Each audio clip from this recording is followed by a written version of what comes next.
mean, what are these guys talking about? By your own admission, you just say you're not likely to get Republican votes for the tax increase. You're not likely to get Republican votes for H.R. 1, expanding voting rights, or the John Lewis Voting Rights Act. So aren't you going to have to choose?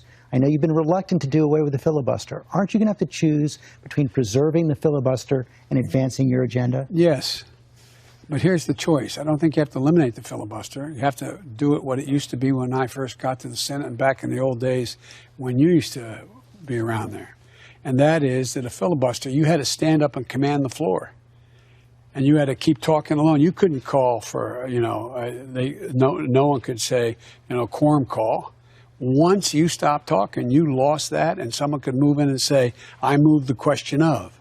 So you got to work for the filibuster. So you're for that reform. You're for bringing back the talking filibuster. I am.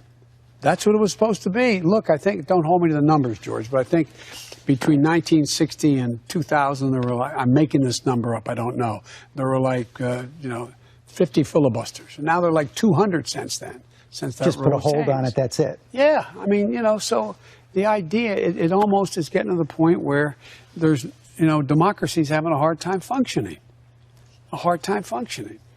And so, look, I'm not saying this is going to be easy, George, but I do believe there's enough Republicans over time who are going to have, look, they haven't had that epiphany you said you were going to see in the campaign. No, well, I've only been here 6 weeks, pal. Okay, give me a break. Been here 6 weeks. I think the epiphany is going to come between now and 2022.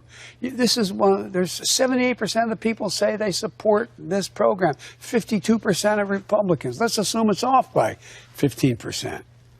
You're going to go home and campaign. Republican voters want that $1,500 because they're in trouble. Republican voters want to be able to choose between being able to go to work and send their kid to a daycare that they can afford. Republican voters want to be able to take care of a child care tax credit. I memean, it's not like every Republican voter is a billionaire. And by the way, I'm not saying I'll do it again, but I want those Republican voters in suburbia.